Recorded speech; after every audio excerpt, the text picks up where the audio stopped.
Bienvenidos de nuevo.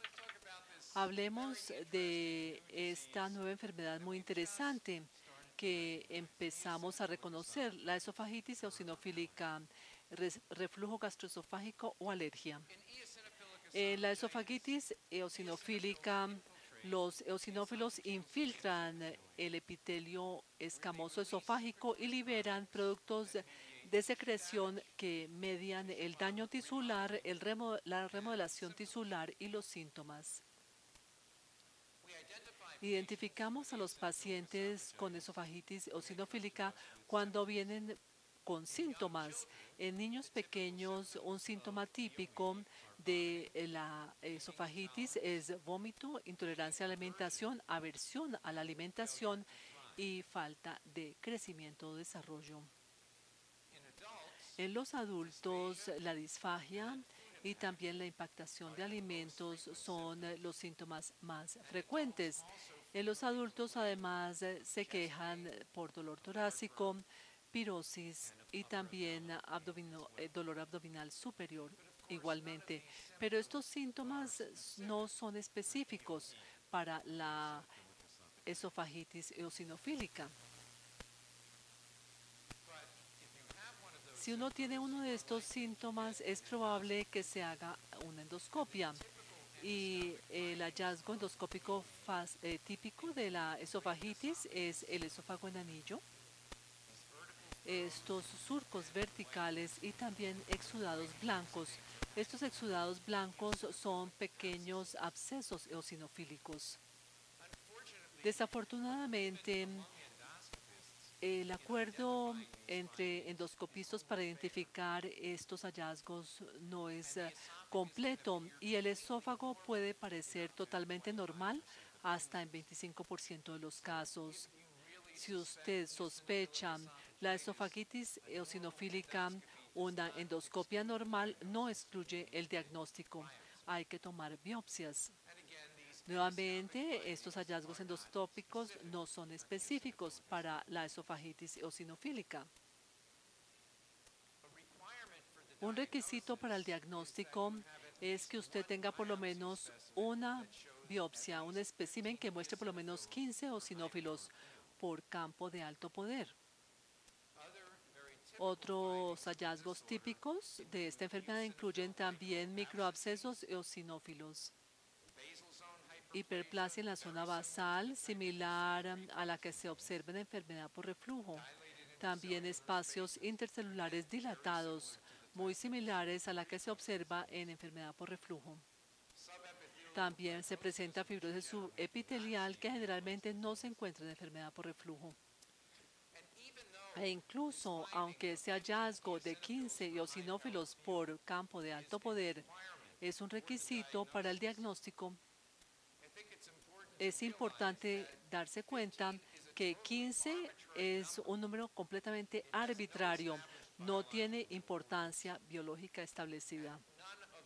Y ninguno de estos hallazgos histológicos son específicos para la esofagitis eosinofílica. Varias enfermedades están asociadas con los eosinófilos en el esófago.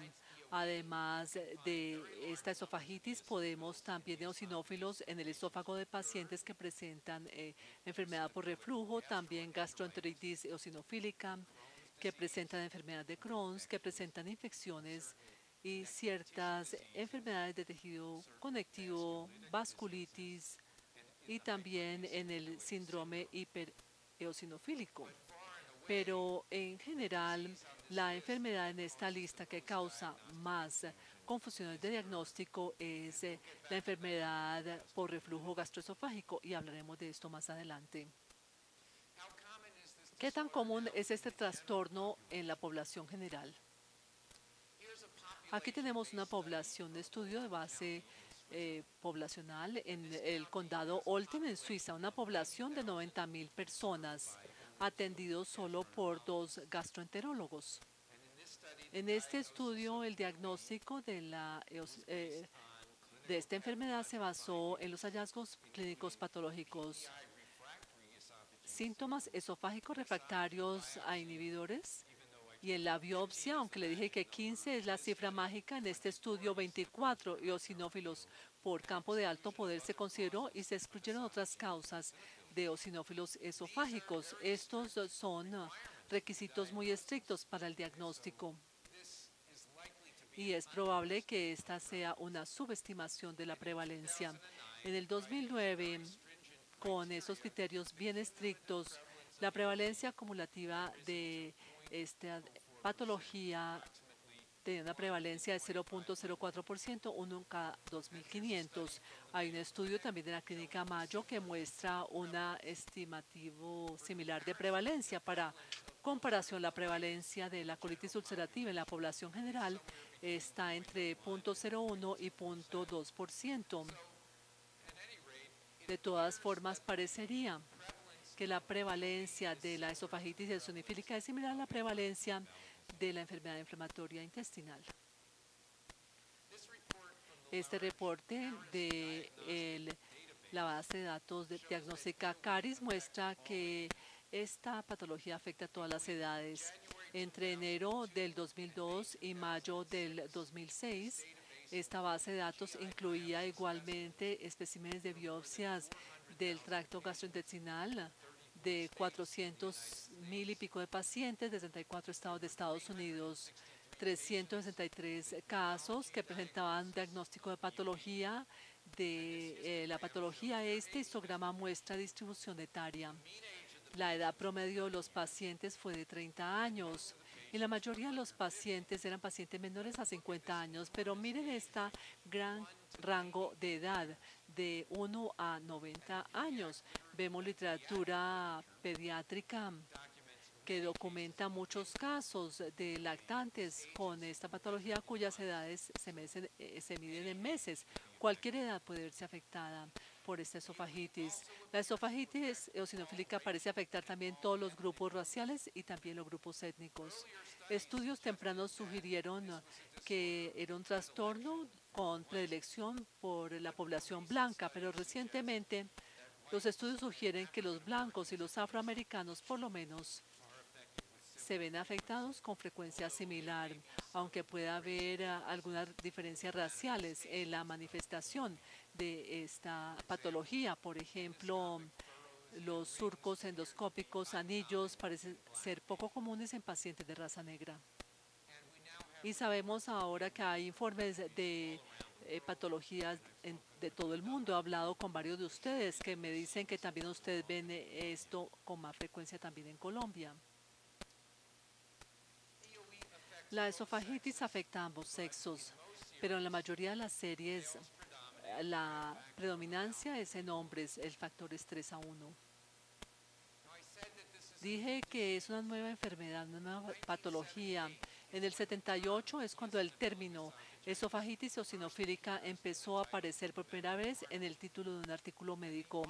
Y los autores de este informe de casos indican que la esofagitis eosinofílica, la infiltración del esófago, posiblemente representa una variante del síndrome de gastroenteritis eosinofílica. Consideraron que no era un trastorno separado, que era parte de la gastroenteritis eosinofílica. Realmente solamente en el 93 esta esofagitis se reconoció como un síndrome patológico separado. Stephen Atwood reportó 12 adultos con disfagia cuya biopsia esofágica mostró más de 20 eosinófilos por campo de alto poder. Estos pacientes no tenían evidencia de reflujo con endoscopia normal y con resultados de pHimetría normales. Este es el primer reporte que realmente identifica esto como un síndrome patológico distinto. La primera definición de consenso de esta esofagitis se publicó en el 2007. Y en ese momento se definía como un trastorno clínico-patológico primario del esófago caracterizado por síntomas esofágicos y o del tracto gastrointestinal superior, por lo menos una espécimen de biopsia esofágico que muestra 15 o más eosinófilos por campo de alto poder. Y la ausencia de reflujo patológico documentado, ya sea con un monitoreo del pH esofágico normal o falta de respuesta a tratamiento de alta dosis de inhibidores de bomba de protones. De esta definición se requiere la ausencia de reflujo patológico. Esta definición del 2007 implica que el reflujo gastroesofágico y la esofagitis eosinofílica eran trastornos mutuamente excluyentes, no se podían tener ambos. Pero hemos aprendido que puede haber un traslapo entre ambas enfermedades y la noción de que siempre se puede hacer una diferenciación clara entre el reflujo y la esofagitis eosinofílica sería demasiado simplista porque en muchos casos la esofagitis eosinofílica y el reflujo parecen estar muy estrechamente relacionados. Me encanta esta fotografía.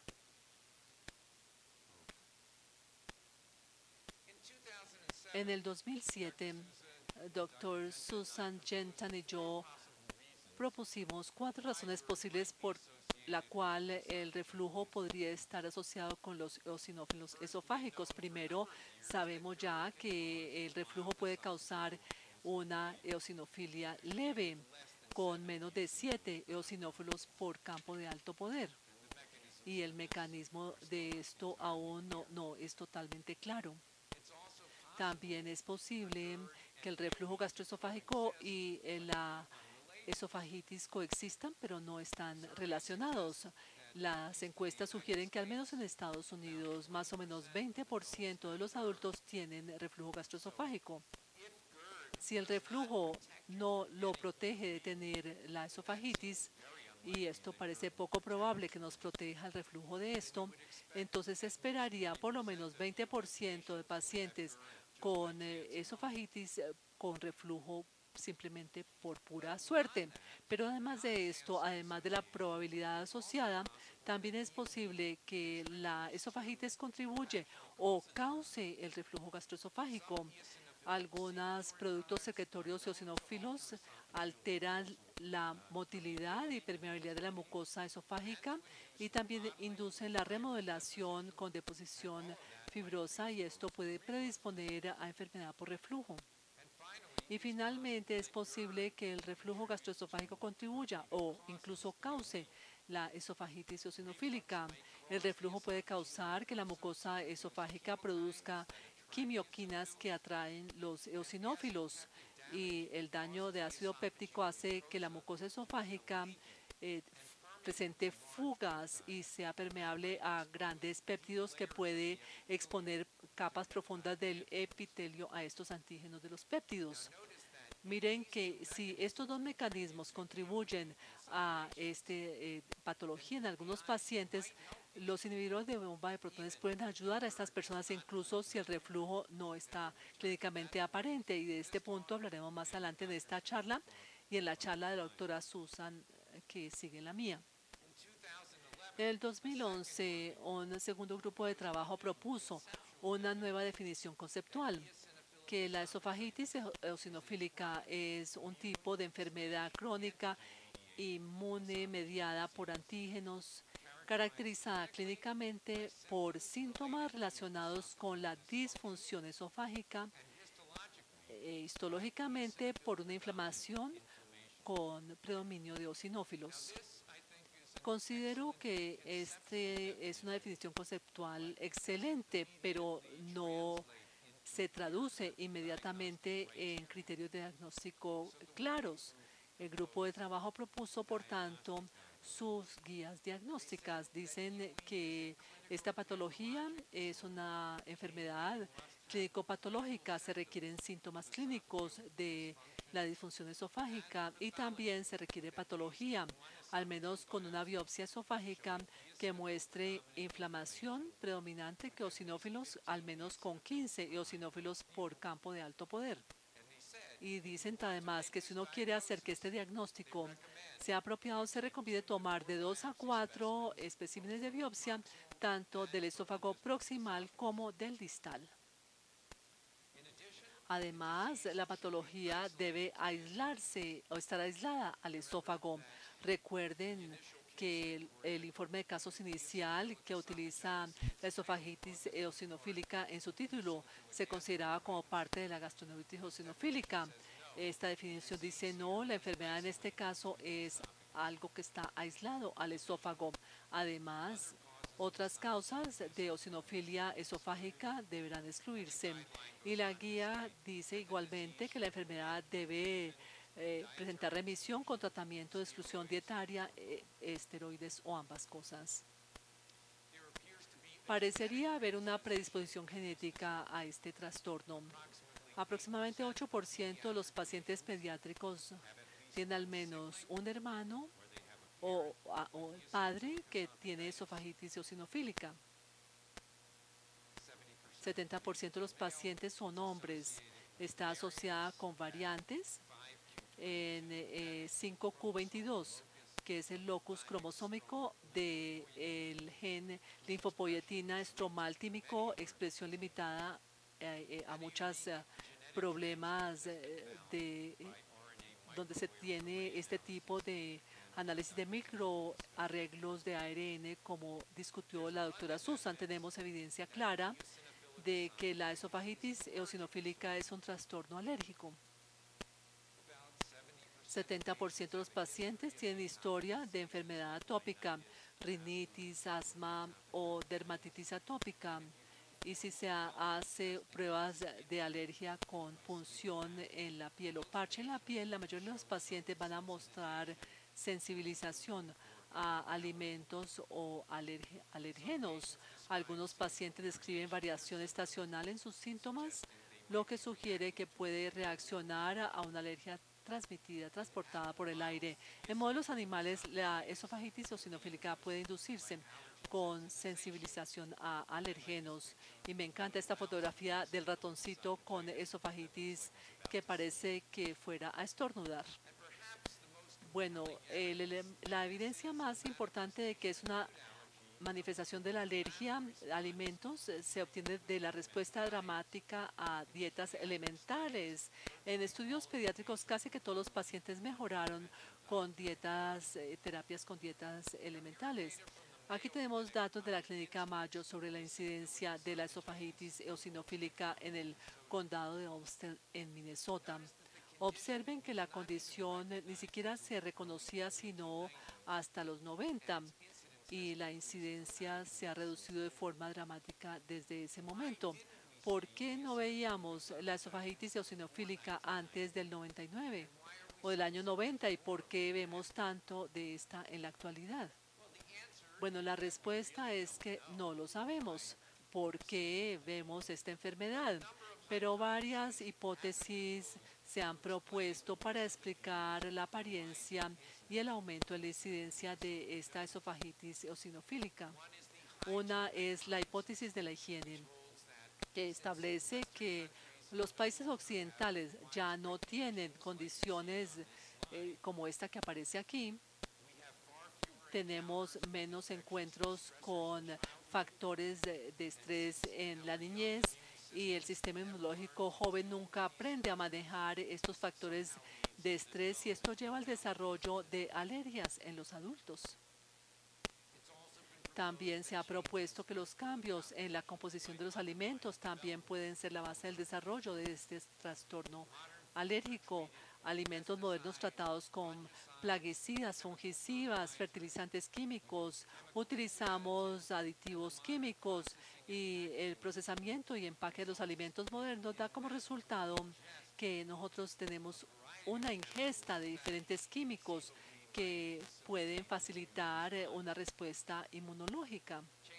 Cambios en la exposición ambiental debido a contaminación del aire y del agua puede contribuir igualmente al desarrollo de alergias. Pero para los gastroenterólogos, una de las propuestas más interesantes tiene que ver con el uso de medicamentos antisecretorios. Recuerden que el aumento en la frecuencia de la esofagitis eosinofílica se inició a inicio de los 90, cuando se empezó a utilizar inhibidores de bombas de protones. Ampliamente cuando se empezaron a utilizar estos. Cada día tenemos una ingesta de alérgenos de proteínas que pueden tener potenciales de evocar reacciones de hipersensibilidad. Este diagrama muestra aquí un alérgeno de una proteína. Vemos aquí esferas individuales que representan aminoácidos, residuos de aminoácidos. Este antígeno se deglute, entra al estómago y la pepsina, en presencia de ácido, ataca estos sitios de unión y digiere el alérgeno potencial en pequeños fragmentos de péptidos que ya no son alergénicos. Pero si usted trata al paciente con inhibidor de bomba de protones, entonces se reduce la producción de ácido y sin ácido la pepsina ya no está activa y no hay digestión gástrica del alérgeno de esta proteína. Este alérgeno no digerido de la proteína llega al duodeno, donde puede tener la oportunidad de evocar una respuesta alérgica. Recientemente, los inhibidores de bomba de protones se encontraron que tenían el efecto no esperado de aumentar la permeabilidad del tracto gastrointestinal superior, especialmente el estómago. Vemos resultados de este estudio donde hay cambios en la permeabilidad de sucrosa en 26 pacientes con reflujo tratados con esomeprazol durante 8 semanas. Recuerden que la sucrosa es un disacárido, tiene glucosa y fructosa. No hay mecanismo de transporte en el intestino para la absorción de sucrosa. Normalmente hay que hidrolizar la sucrosa en 2 componentes monosacáridos. Si usted alimenta a un paciente con sucrosa y usted encuentra sucrosa intacta en la orina, esto muestra que hay un aumento en la permeabilidad en la mucosa del tracto gastrointestinal superior, especialmente en el estómago. Nuevamente, normalmente podemos absorber la sucrosa. Si encontramos sucrosa en la orina, algo fue demasiado permeable, el estómago fue demasiado permeable. Estos investigadores establecieron como hipótesis original que los inhibidores de la bomba de protones reducían esta permeabilidad de la mucosa. Consideraban que era una manifestación de la enfermedad por reflujo y les sorprendió encontrar que la mayoría de los pacientes utilizaban esomeprazol y tenían un aumento en la permeabilidad de la mucosa. Cada uno de estas barras del histograma representan resultados en un paciente individual. Observen que algunos pacientes desarrollaron un tipo de fuga en la mucosa alta después de tratamiento con inhibidores de bomba de protones. Aquí tenemos la hipótesis que los medicamentos que reducen el ácido pueden contribuir al desarrollo de esofagitis eosinofílica. Estos medicamentos aumentan el pH gástrico a niveles en los cuales la pepsina no es activa. Como resultado, los péptidos alergénicos no se degradan en el estómago y se presentan intactos al duodeno, donde pueden evocar una respuesta alérgica. Además, los inhibidores aumentan la mucosa en el estómago y facilitan también la captación de alérgenos péptidos no degradados y su exposición a las células inmunológicas. Esto puede sonar ridículo para ustedes, pero de hecho tenemos evidencia experimental que respalda esta hipótesis. Miren los resultados de este estudio que documenta el desarrollo de anticuerpos específicos IgE alimentos en 150 pacientes que tomaban inhibidores o que tomaban antagonistas de receptores H2 durante 3 meses. Cada una de las casillas en estas columnas representan un anticuerpo IgE a uno de los estudios de alimentos o aeroalérgenos. A la derecha, la leyenda que muestra titulación de anticuerpos. En gris claro, bajos niveles de anticuerpo y en negro indica altos títulos de anticuerpos. Observen que la línea de base antes de tratamiento, antes de tratar estos pacientes con inhibidores, algunos pacientes tienen anticuerpos IgE a alimentos y a aeroalérgenos. Otros tienen anticuerpos IgE solamente a alérgenos de los alimentos, pero la mayoría de los pacientes no tienen anticuerpos IgE en la línea de base. Después de 3 meses de tratamiento con un medicamento que reduce el ácido, 10 10% de los pacientes aumentaron los niveles de IgE preexistentes y 15% de ellos, quienes no habían tenido niveles de IgE detectables, desarrollaron anticuerpos específicos al IgE. Ahora, los PPIs han sido el mejor método o el método más predominante para las personas que tienen este tipo de problema de reflujo gastroesofágico. Pero esto ha mostrado una asociación, ¿no? Pero de todas maneras no se ha podido establecer la causa y el efecto, de manera que no es claro que los PPI realmente contribuyan a las alergias a las comidas, pero yo creo que esta es una hipótesis fascinante y que se debería estudiar aún más. Ahora pasemos a hablar del tratamiento. Cuando tratamos a los pacientes que tienen esofagitis eosinofílica, ¿cuáles son nuestros objetivos? Pues queremos eliminar los síntomas como la pirosis o la disfagia, pero también queremos prevenir complicaciones como estenosis esofágicas o fragilidad esofágica que puedan causar problemas y perforaciones en el esófago. Una serie de tratamientos han demostrado que alivian los síntomas, pero no es claro que cualquier tratamiento pueda prevenir complicaciones a largo plazo.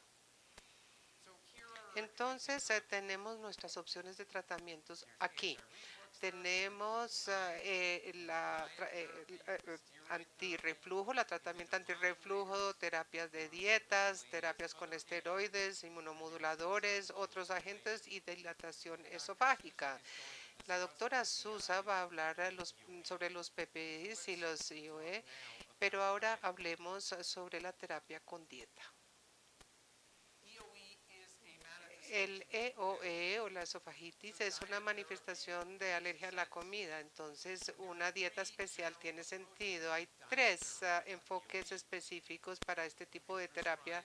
Podemos recetar podemos hacer una dieta después de haber hecho una serie de exámenes alergénicos y los estudios en los niños muestran que este tipo de enfoque es exitoso en el 75% de los casos, o podemos hacer una dieta de eliminación empírica. Aquí no hacemos una prueba específica, sino que prohibimos los alergénicos más comunes como la leche, como la soya.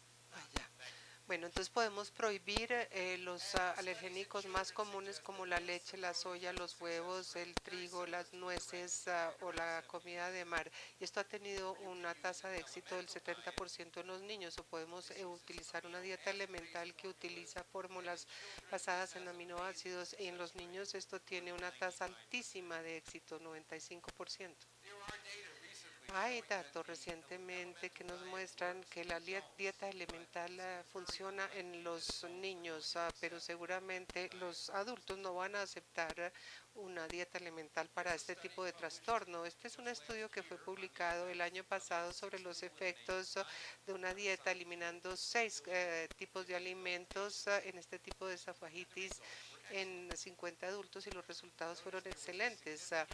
Observen que hubo una disminución grandísima en la eosinofilia de 8 a 8 en el esófago proximal y hasta 18, de 48 a 18 en el esófago distal con este tipo de dieta.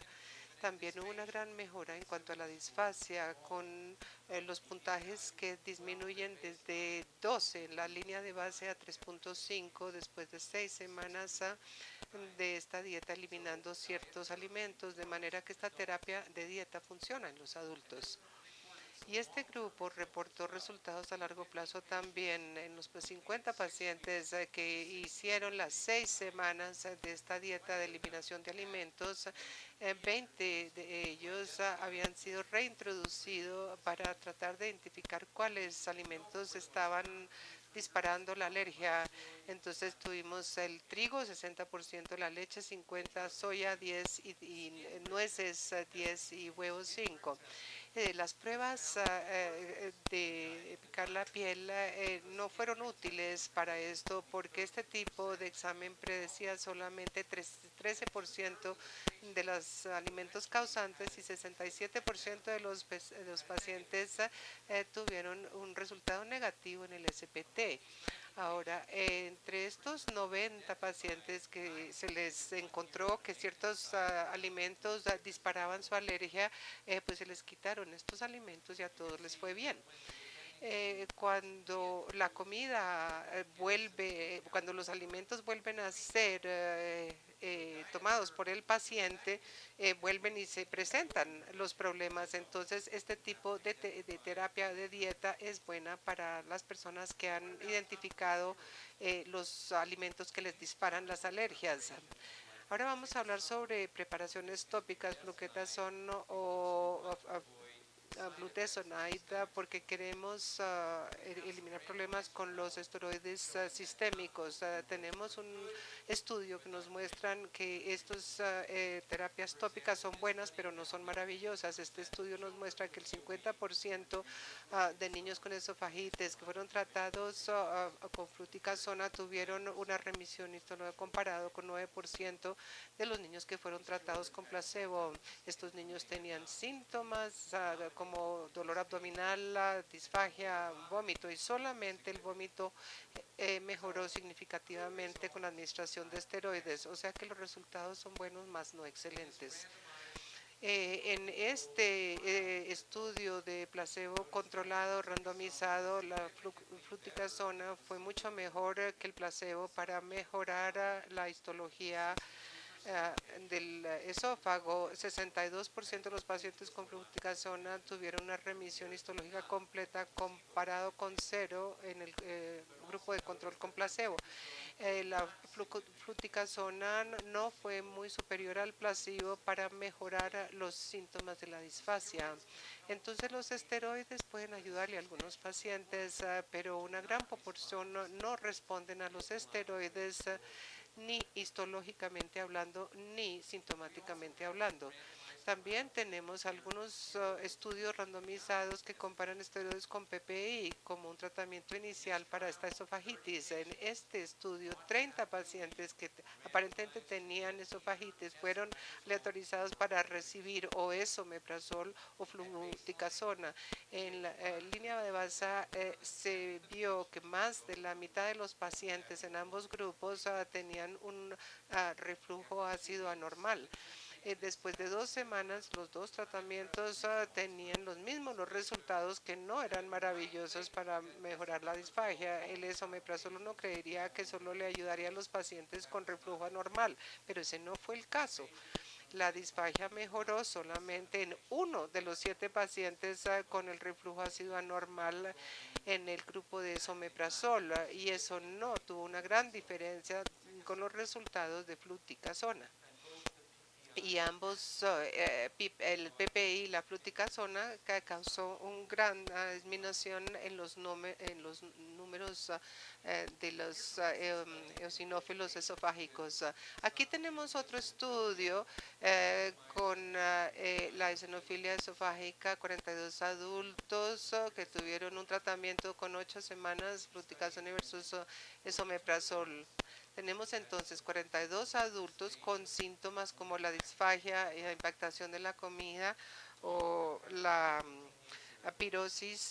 Todos tenían por lo menos 15 eosinofilos y se hizo un monitoreo que mostró un reflujo anormal en 8 pacientes. Estos 8 pacientes con ERGE están representados por los punticos rojos. 4 de estos pacientes de ERGE se les dio fluticasona y 4 se les dio esomeprazol. En este estudio no se vio ninguna diferencia significativa ni tampoco un efecto significativo ni de fluticasona ni de esomeprazol en los eosinófilos. Muchos de los estudios sobre este punto han mostrado que los PPIs mejoran la histología, pero no es claro por qué en este estudio no apareció este beneficio. Pero para los síntomas de disfagia, el esomeprazol, no la fluticasona, causó una gran mejora. Entonces los autores dicen que la fluticasona y el omeprazol tienen un efecto parecido en la eosinofilia esofágica y que el omeprazol es superior que la fluticasona para aliviar la disfagia. La doctora Susa dirá mucho más sobre PPI y EOI durante su charla que viene después de la mía. Ahora voy a concluir diciendo lo siguiente. Voy a hablar sobre la dilatación. ¿Qué pasa con dilatación para este tipo de EOE? Solamente se utiliza cuando falla la terapia médica. Se sabe que la esofagitis eosinofílica se asocia con la remodelación de los tejidos que puede predisponer a complicaciones de dilatación. Hay casos de perforaciones esofágicas espontáneos, perforaciones que han sido reportadas durante endoscopias o dilataciones y hay varias descripciones de rasgados profundos en el esófago. A pesar de todo esto, no es claro que la esofagitis eosinofílica realmente predisponga a complicaciones difíciles como perforación o hemorragia. Observen este estudio y los resultados sobre dilatación esofágica. 207 pacientes con EOE, 63 fueron tratados con dilatación solamente y 144 fueron tratados con una combinación de dilatación y medicinas, especialmente fluticasona. Observen que en ambos grupos no hubo perforaciones y que el diámetro esofágico aumentó sustancialmente y el alivio de disfagia siguió durante más de 20 meses después de la dilatación. Sin embargo, casi 3/4 de los pacientes tenían dolor de pecho o dinafasia después de la dilatación y la dilatación no tuvo ningún efecto en la infiltración eosinofílica.